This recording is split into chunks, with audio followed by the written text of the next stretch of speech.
Monsieur le Président, Mr. President, Secretary General of the United Nations, distinguished delegates, I have the great privilege and the honor of conveying to you, on behalf of His Excellency Captain Ibrahim Traoré, President of Burkina Faso, Head of State, the brotherly and friendly greetings of the valiant people of Burkina Faso, a people who, in the face of adversity, namely the heinous acts of aggressors and enemies of peace, machinations and interference in its many forms, a people that, in spite of all of the above, have developed a resilience to continue its glorious journey towards inclusive social and economic development. I'm also delighted to bring to you, on behalf of the people and government of Burkina Faso, my warm congratulations, Mr. President, on your brilliant election to steer this 79th session of the General Assembly. I also wish to convey the congratulations of my delegation to Mr. Dennis Francis, your predecessor, for the achievements garnered over the course of his mandate in an international context marked by deep division. Secretary General, Burkina Faso quite rightly appreciates the work done by the UN system and its partners under your leadership, work that they continue to do on the ground to support my government's efforts. In this connection, indeed, my country is delighted at the choice of the theme for the 79th session of the General Assembly, which calls us to action. It is leaving no one behind, acting together for the advancement of peace, sustainable development, and human dignity for present and future generations. How evocative that title is. By referring to that theme, allow me first of all, to convey to you the aspirations of all strata of Sahelian society in general and the aspirations of Burkina Faso's people in particular. One account reads as follows: I am a peasant from Burkina Faso. I look to protect traditions and customs. I passionately farm my land that's been bequeathed to me by ancestors to feed my family and guarantee their well-being. I want to live free, proud, and in dignity. Another account reads: I am a woman, a mother, a dignified descendant of the Yenega Gwimbi Ouattara princesses. Like other brave Sahelian women, I have an unparalleled strength of character. I would give my life to guarantee that my children, my brothers and sisters, and my compatriots can survive and thrive in a society of peace and love. I wish to live free, proud, and in dignity. Another account reads: I am a young Burkina Faso citizen. I am a farmer, a livestock rearer, a trader, a civil servant, an artist, a craftsman, a student. I am a young person. I am one of the young people from many regions with many different backgrounds. I come from a brave group of young people, a strong, struggling group of young people, and I am committed to contributing to Burkina Faso's development. I wish to live free, proud, and in dignity. Another account: I am a child. I might be a girl or a boy from towns or villages, internally displaced person sites. I want to live free, proud, and in dignity. Someone else: I am a young citizen of Burkina Faso living abroad. I am a conscientious, courageous, honest worker from the land of honorable people. Far from my beloved homeland, I wish to enthusiastically fight for the stability and peace of my country and my sub-region. I want to live free, proud, and in dignity. Another account: I am a soldier from Burkina Faso, Mali, Niger, or a volunteer for the defense of the homeland, a husband, a mother, a son. I took an oath to defend my homeland, and I will sacrifice myself on the battlefield to protect my co-citizens against all danger. I wish to live free, proud, and in dignity. I am contributing to the development of my sub-region. Mr. President, these aspirations are the beacons which guide my government's action. The struggle of that government is to create a society in which the men and women of the Sahel can live free, proud, and in dignity. The theme of our session is one we highly appreciate because it is so relevant. In reality, it unveils a concern as crucial and long-standing as the United Nations itself, a theme which is tackled by almost all of the debates that occur here. What the theme really conveys is that now we're no longer simply thinking about what to do or how to do it. What we need to do now is give life to our speeches through tangible actions. We must go beyond words and finally take action to usher in a fairer world rid of prejudice and stereotypes which seek to treat certain peoples or certain parts of the planet as second class. Treat them as people doomed to wait in the prisons of isolation and scorn, waiting for handouts, living at the mercy and whims of great powers that claim to be the only ones able to indicate the path that others must follow, and they dictate how others must live. We must focus our efforts on the common goals of our organization. An organization whose primary goal is to promote the well-being of peoples by guaranteeing that they can live in peace and security. This urgent and overriding need to build a new world together and work together to create a fairer world is entirely valid in the current context. A context dominated by protracted crises, complex conflicts, and unequal economic governance, which further divides states and exacerbates differences between people. The consequences of such division are human tragedy. This disastrous state of affairs is the result of a multilateralism standing at a crossroads, a multilateralism which is exhausted, a multilateralism whose reputation has been neutered time and time again by predatory actions by certain member states who've decided that they are the masters of the world, and as such, they've built their foreign policy on subjugating and exploiting other states. We need to be properly concerned by this issue because the harmony and the cohesion of our world is at stake. For that reason, Burkina Faso would like to take this opportunity to once again appeal to reason, to the wisdom of all of us. We'd like to appeal to the powers of our world to prioritize an inclusive global governance, which is rid of hegemonizing visions.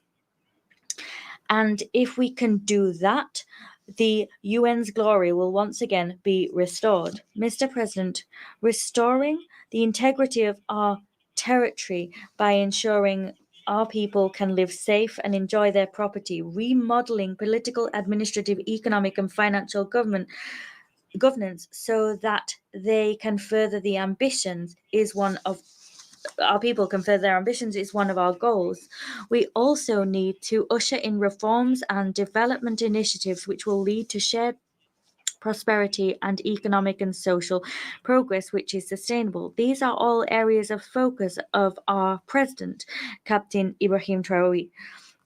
And with his leadership and far-sightedness, we shall prevail. The people of Burkina Faso has decided to affirm and embrace its sovereignty, putting an end to its subjugation. It has demonstrated extraordinary resilience, just as all the people of the Sahel have done. They have understood the importance and magnitude of our struggle and as such have joined the ranks of our defense and security forces. With this tireless support, thanks to patriotism, the genius, the bravery, and the spirit of sacrifice of the sons and daughters of Burkina Faso, our country has notched up success we couldn't even have hoped for. We've also had significant successes in our committed fight against terrorists instrumentalized, deployed from a distance, and financed by neo-colonial powers. Here, I wish to pay a much-deserved tribute to civilians and members of our military who have fallen on the battlefield, and I bow down before their memory. Mr. President, we're seeing strategic reforms and visionary reforms where our troops are concerned. We've built their capacity, we've reorganized our fighting forces on the ground, and in so doing, we've increased our means of our resources to act, and that has been our salvation, because ultimately we have won back all of the areas that were overrun by criminals and their allies. Turning now to statistics, almost 70% of our territory is now under state control. That compares to 40% in 2022.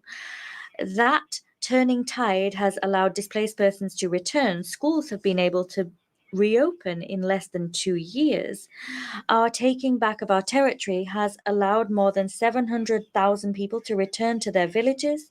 That action has allowed almost 1,500 schools to reopen their doors, offering the opportunity to so many pupils to return to school and continue their studies. They've long yearned for that time to come.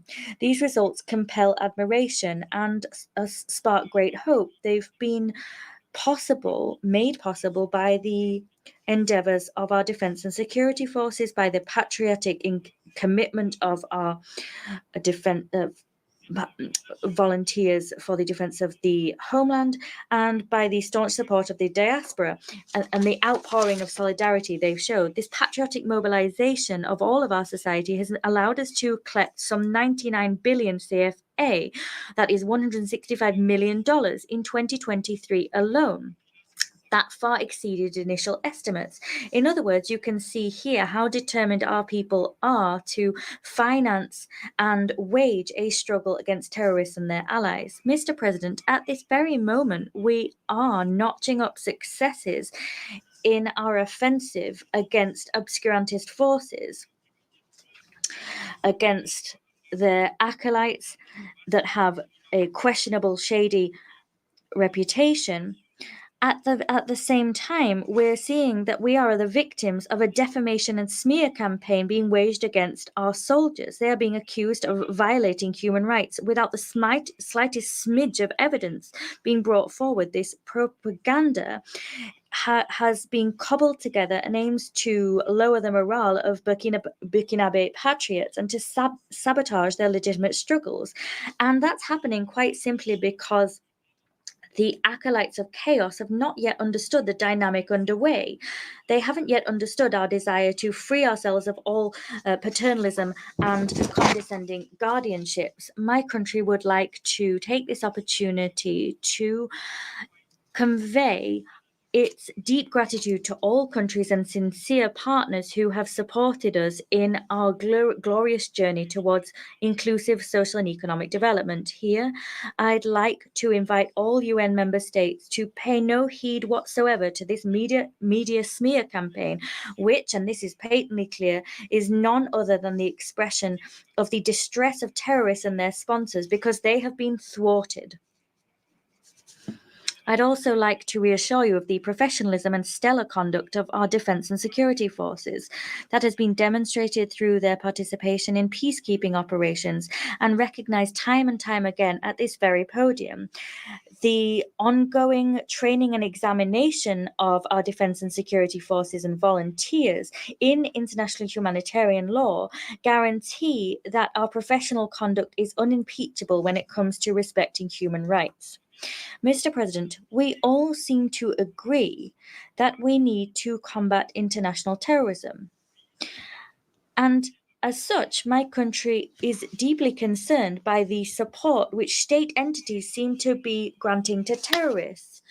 This sponsoring is something we have decried time and time again. Some people say that it's a simple matter of perspective, but this sponsoring has been brought before the eyes of the world recently through the paradoxical attitude shown by Ukraine, a member state of our organization. Indeed, Ukraine has unambiguously confirmed its involvement in the terrorist attacks which claimed the lives of members of the Malian Defense and Security Forces in Tizawaten in Mali last July.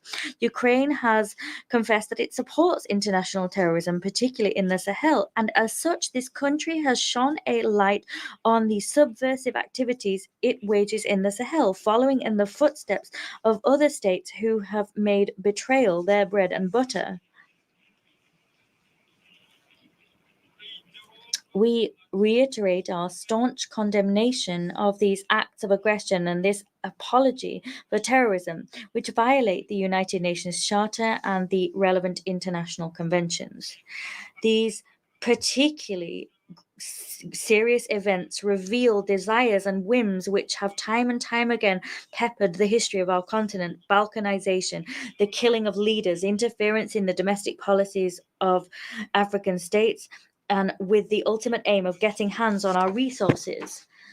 What means to achieve these nefarious ends range from the manipulation of national leaders and regional and sub-regional organizations, the waging of proxy wars, as is the case in Sahel and Ukraine, and other countries financing and arming terrorists with total impunity. I am vindicated in this interpretation by the worrying proliferation of military bases in our sub-region. And this interpretation also explains how it is that criminal gangs are coming into possession of sophisticated weapons, that this is a new type of terrorism. And as such, the stability and very foundations of our states and our organizations are imperiled. So we need to take resolute action. Turning now to the Ukrainian aggression, and in light of it, the countries of the Confederation of Sahel States already referred this matter to the Security Council. We did so on the 20th of August, and we await an unequivocal response. Mr. President, there is a need to ensure security in Sahel. As such, Burkina Faso, Mali, and Niger took the sovereign decision on the 16th of September 2023 through the Lipto-Gourma Charter to create the Alliance of Sahel States. This is a military alliance. It is a military alliance for collective defense and mutual assistance to combat terrorism and organized crime across our territory. To also appropriately address the complex challenges of development, the countries of the Alliance of Sahel States, the AES, have decided to extend their cooperation to other key areas. It was with this in mind that in Niamey in Niger, on the 6th of July 2024, we held the first summit of the heads of state of the AES. Following this historic summit, Their Excellencies Captain Ibrahim Traoré, President of Burkina Faso, Colonel Assimi Goïta, President of the Transition, Head of State of Mali, and Brigadier General Abdourahmane Tiani, President of the National Council for the Protection of the Fatherland, Head of State of Niger, adopted the treaty creating the Confederation of Sahel States, the aforementioned AES. The enthusiasm sparked by the creation of the AES can be explained by the fact that sub-regional institutions and mechanisms have proven unable to respond to the legitimate security concerns harbored by our people. The creation of this organization will be our salvation, and its primary aim is to protect the people of the Sahel, who've already been dealt such a heavy blow by the security and humanitarian crises. Deadly measures have already been taken by others to exacerbate their suffering in this regard, and that's why they place such hope in the AES. This session calls upon us to leave no one behind, and nevertheless, the international arena, alas, remains marked by increasingly rife tensions which seriously threaten peace and security, and the UN is standing impotently by.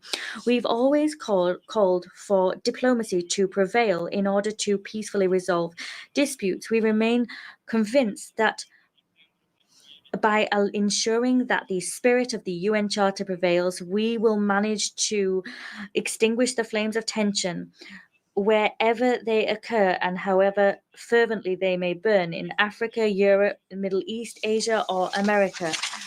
With this in mind, with In the vein of the United Nations Charter, Burkina Faso reiterates its support for the political process underway in Western Sahara, led under the aegis of the UN Secretary-General, with a view to reaching a mutually acceptable and negotiated solution as recommended by the relevant resolutions of the Security Council.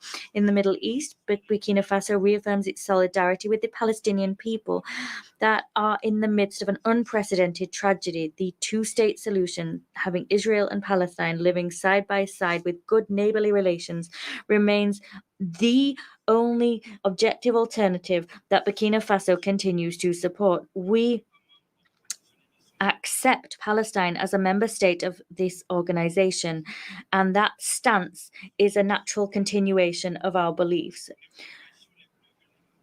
There is unspeakable suffering being visited upon the most vulnerable peoples by unilateral coercive measures which are imposed by states. These must be forbidden if we wish to give real meaning to and achieve the goals of this current session. Consequently, we call for the immediate lifting of economic, commercial, and financial sanctions imposed upon certain states. The only thing these states have done wrong is seek freedom for their peoples. That's the case of Cuba. It's also the case for the Bolivarian Republic of Venezuela, Nicaragua, Iran, and many other countries. Turning to development issues, Burkina Faso wishes to recall that however worthy they may be, development initiatives taken here by the United Nations will have no chance of succeeding if everyone does not get involved and show good faith. In terms of our organization's reform, it is time for the African continent to fully participate in the UN Security Council in accordance with the African position reflected in the consensus agreements that produce that position. Giving Africa its rightful place would cement the universal nature of the UN and repair the historic injustice which continues to be done to Africa. Mr. President, to conclude, I wish to make it clear that Burkina Faso has deep faith in the UN. However, this organization must take action with full respect for the sovereignty of member states, for their strategic choices and their fundamental interests. In the Sahel, we're seeing renewal and hope burn bright, and that has been born of the AES Confederation. We remain convinced that this new sub-regional community, which is not taking aim at any country or any people, can contribute, working together with sincere partners to move forward without any hypocrisy and fight against terrorism and insecurity in the Sahel. May God bless Burkina Faso. May God bless the AES Confederation. May God bless Africa. Fatherland or death, we will prevail.